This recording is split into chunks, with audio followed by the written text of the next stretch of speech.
disebut begitu kan. Huh, Imam Mahdinya mati. Sudah selesai Islam. Saat Imam Mahdi mati itu. Sudah selesai.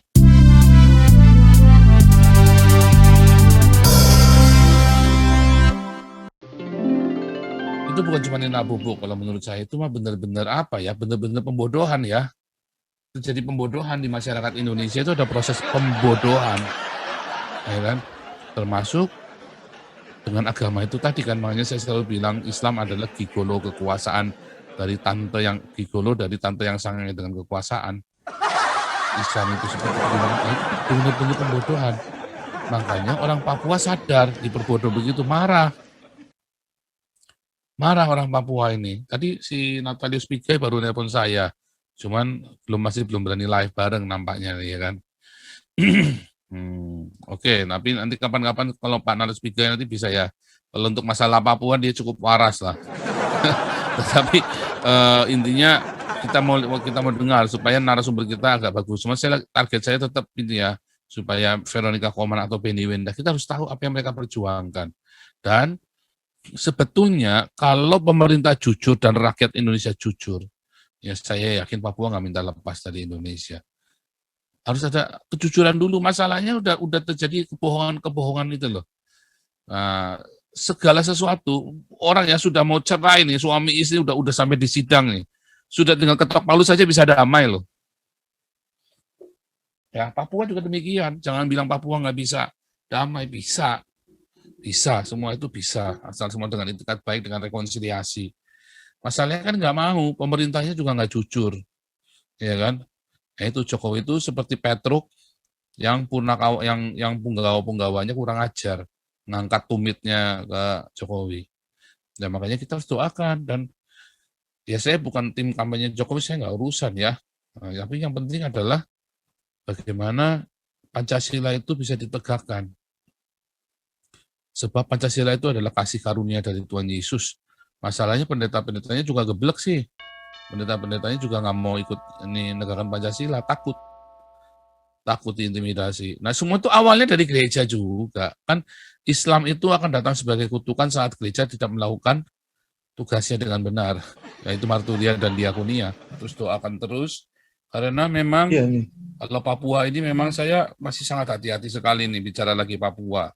Terakhir kita dapat solusi dari Pak Pendeta Daniel Alexander itu lumayan ya. Jadi itu cukup memberikan kesejukan kita, harapan Papua. Cuman ini tiba-tiba kirim pasukan setan ini, ya ini. Kalau menurut saya sih ini agenda dari khilafah juga ya. Sebab Papua itu sebenarnya asal dimakmurkan saya jamin nggak akan minta merdeka. Itu orang-orangnya dididik ya, sekolah-sekolah dibenerin.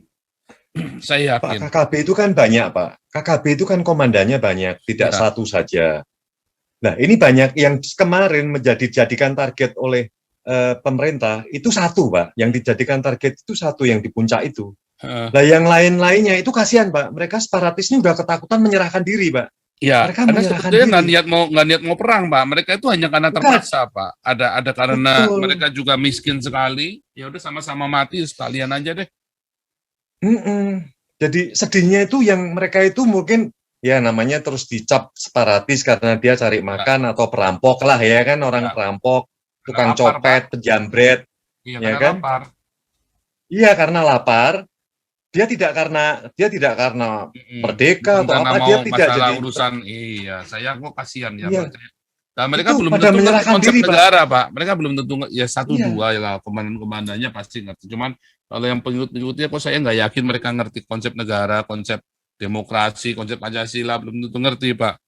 Mereka hanya dia menyerahkan diri, Pak. Yang ini dikejar ini. Suaranya kecil saya, sebentar. Iya, Pak. Iya. Bagus kayaknya enggak deh. Yang lain bagus toh? Tadi ada pantulan suaranya Gemang enggak ya? Bagus. Macam bidadara. Bagus. Kejar sama pasukan setan ini, Pak. Itu pasukan setan juga tidak gegabah. Pasukan setan tidak gegabah, dia hanya show force. Show force itu untuk supaya yang lainnya yang bukan target itu menyerahkan diri dulu, Pak. Itu menyerahkan diri. Nanti kalau yang si target ini masih action dengan membakar-bakar atau membunuh. Shalom. Shalom. Ini tadi saya baru dapat berita Pak Paul bahwa Erdogan ngajak si Rusia untuk join. Tahu itu. Wah, ini Kemarin itu. Bajingan ini emang si Erdogan ini. Sama dia memprovokasi umat Islam yang ada di Eropa soal Islamofobia. Ayo bangkit gitu katanya lah. Bajingan ini. Nah, ini pertanyaan saya satu Pak Paul.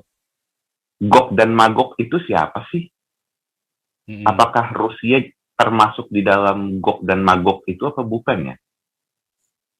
Gog Magog itu saya belum tahu, tetapi hampir semua orang teolog-teolog itu berkata Gog Magog itu antara Rusia, ya kan, orang Rusia dengan dengan Amerika. Tetapi kalau saya kok nggak percaya ya. Saya nggak percaya. Nah, cuman memang kalau kita lihat Magog itu ya, Magog itu adalah orang-orang yang ada di daerah utara. Kalau bilang daerah utara, ya antara orang-orang antara orang-orang Rusia atau orang-orang, ya kalau Cina sendiri kan nggak di utara juga ya. Apa itu kelompok Magog. Tapi kalau perang akhir zaman nanti, peperangan terakhir itu sebenarnya kalau kita melihat Gog Magog itu nanti baru setelah kerajaan 1000 tahun. Jadi nanti di dalam kerajaan 1000 tahun. Setelah kerajaan 1000. Iya. Jadi perang Armageddon, Gog Magog itu setelah kerajaan 1000 tahun. Jadi itu semua peta itu bisa berubah total dalam 1000 tahun. Nggak seperti hari ini kita bayangkan. Jadi kalau Gog Magog itu menurut saya nggak bisa ditafsirkan sekarang. Karena itu masih 1000 tahun lagi kejadiannya. Itu nubuatan itu yang di Gog Magog, itu ada Gog Magog. Makanya sampai hari ini pun juga tidak tercatat di dalam sejarah kan. Nggak mungkin sesuatu yang di ini ya, itu kan ada di Yeskel kalau nggak salah ya, di Yeskel berapa itu? Oke di Yeskel itu ya, itu ada sebuah nubuatan. Nggak mungkin itu tidak tercatat dalam sejarah semua yang ada di Alkitab, karena Alkitab ini menjadi milestone sejarah. Semua orang kalau mau cari sesuatu dia cari dari ini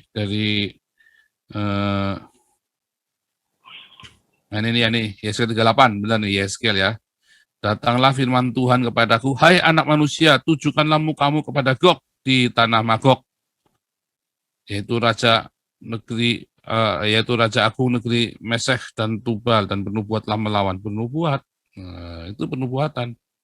Itu ya, jadi itu sebuah nubuatan. Itu bisakah mereka itu agama tertentu atau agama Kristen atau agama apa itu Pak Paul di masa mendatang itu?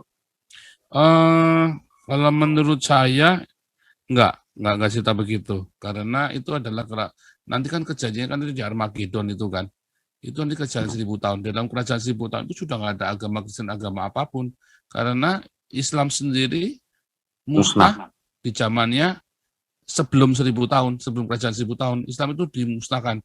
Imam Mahdi itu nanti ditiup sama Tuhan Yesus itu kan, dibunuh dengan hembusan nafas Tuhan Yesus kan, disebut begitu kan. Imam Mahdinya mati. Sudah selesai Islam saat Imam Mahdi mati itu. Sudah selesai. Antikristus itu kan. Imam Mahdi itu antikristus ya. Imam Mahdinya Islam itu antikristusnya bagi Kristen. Antikristus ya kan. Bunuh itu Imam Mahdi itu. Jadi selesai. Sudah selesai. Nah, kemudian kita masuk dalam kerajaan 1000 tahun.